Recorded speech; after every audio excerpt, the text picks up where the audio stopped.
بسم اللہ الرحمن الرحیم۔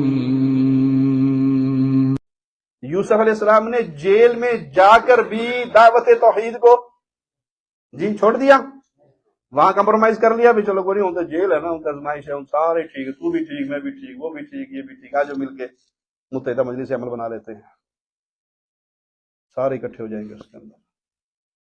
جب سے ہم نے توحید کی دعوت کو چھوڑ کر سیاست کو اپنا نصب العین بنایا، ہمارے مدارس بھی ویران ہو گئی، ہماری جماعتیں بھی ویران ہو گئی، ہمارا معاشرہ بھی ویران ہو گیا۔ اب اس معاشرے میں کوئی بدیدین شاہ راشدی جیسا نہیں پیدا ہوتا، اب اس معاشرے میں کوئی عبداللہ بہاولپوری رحمہ اللہ جیسا پیدا نہیں ہوتا، اب کوئی عبد المنان نورپوری جیسا نہیں پیدا ہوتا، اب کوئی عبدالرشید اظہر جیسا نہیں پیدا ہوتا۔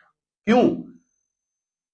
ان مشائخ کے جو اساتذہ تھے وہ رجال پیدا کرتے تھے، اور ہمارے دن رات کی محنت وہ الیکشن، سیاست، جمہوریت، اس کو ملا لو، اس کو ملا لو، اس کو ملا لو، اس کو ملا لو، یہاں اتحاد کا چورن بیچ لو، وہاں اتحاد کا چورن بیچ لو، وہاں اتحاد کا چورن بیچ لو، یہ بھی ٹھیک، وہ بھی ٹھیک، وہ بھی ٹھیک۔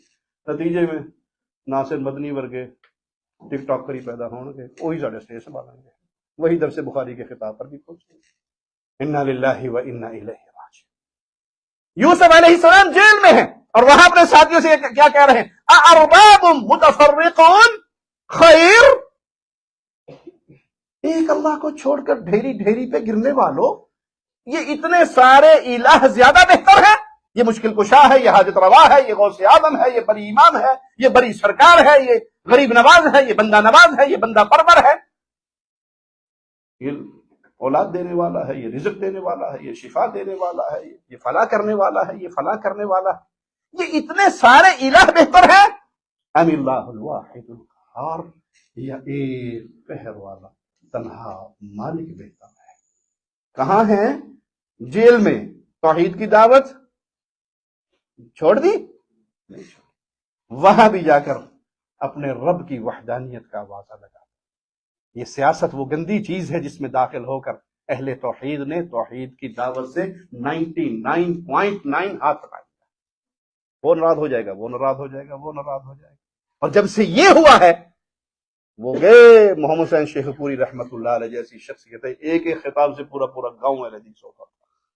محی الدین لکھوی رحمہ اللہ کی ایک ایک تقریر سے قصور کے پورے پورے گاؤں اہل حدیث ہوتے تھے۔ بدیدین شاہ راشدی رحمہ اللہ نے جب سندھ میں کام شروع کیا تھا تو صرف حیدرآباد میں ایک مسجد تھی، اور جب جنازہ اٹھا تھا تو اندرون سندھ میں 700 مسجدیں تھیں۔ اللہ نے مجھے وہ شرف دیا کہ میں نے سال ہر سال شاہ صاحب کی خدمت میں گزارے، ان کے ساتھ گزارے۔ ہم تھر کے کئی ایسے علاقوں میں گئے جہاں یا ہندو ہیں یا مسلمان ہیں، اور جو مسلمان ہیں سارے اہل توحید، اہل شرک کا نام تک موجود نہیں۔ کیوں؟ توحید کی دعوت دینے والے۔ ان کا ہم اور غم کیا تھا؟ قولوا لا الہ الا اللہ، اور کوئی ہم و غم نہیں، نہ کوئی سیاست، نہ کوئی عہدے، نہ کوئی فکر ہی کوئی نہیں۔ شاہ صاحب کو ایک گاؤں میں ایک شخص نے دعوت دی، اور وہاں ایک بریلویوں کی مسجد تھی اور ایک صوفیوں کی مسجد تھی۔ اس کا خیال تھا کہ بریلوی ڈاڈے نے، دیوبندی ہوڑے نے یہ سانو ٹائم دے دیں گے۔ ان کے پاس کیا، اس نے کہا بدی الدین اس کو نہیں ٹائم دے سکتے، وہ تو ہمارا ککھ نہیں چھڑے گا۔ یہ بیٹھا ہے اور شاہ صاحب اتنا لمبا سفر کر کے سعید آباد سے پہنچے ہیں، اور یہ کہتا ہے سائیں درس تو نہیں ہو سکتا۔ سائیں نے کہا کیوں؟ میں تو اتنی دور سے آیا ہوں۔ سائیں وہ مسجد والوں نے اجازت نہیں دی۔ فکر نہیں کرو، درس ہوگا۔ خاموش ہو گیا۔ سائیں کہہ رہے ہیں ہوگا تو پھر ہوگا۔ جب عشاء کی نماز کا ٹائم ہوا تو مجھے کہا سیڑھی لگاؤ، اپنے گھر کی چھت پہ چڑھو، ایک کرسی بھی لے لو، 2 مصلے بھی لے لو، آ جاؤ اوپر آ جاؤ۔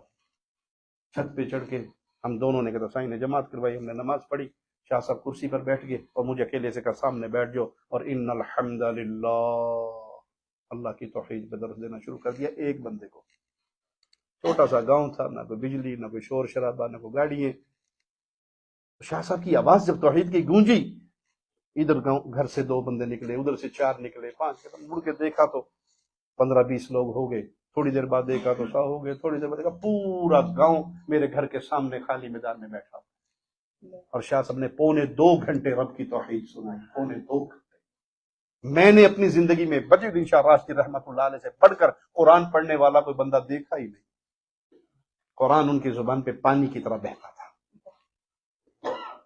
جب شاہ صاحب کی تقریر ختم ہوئی تو پورا گاؤں کھڑے ہو کے کہنے لگا اگر یہ مسلک اہل حدیث ہے سائیں، آج سے ہم سارے ہی اہل حدیث ہیں۔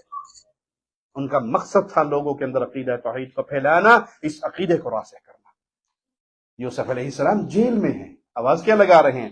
مَا تَعْبُدُونَ مِن دُونِهِ إِلَّا أَسْمَاءً سَمَّيْتُمُوهَا أَنْتُمْ وَآبَاؤُكُمْ۔ کن کو پوچھتے ہو؟ یہ جو تم جن کو پوج رہے ہو، یہ جو تم نے نام بنائے ہوئے ہیں، یہ تلاشی میں تمہارے اور تمہارے ماں باپ کے ہیں، آباء و اجداد کے ہیں۔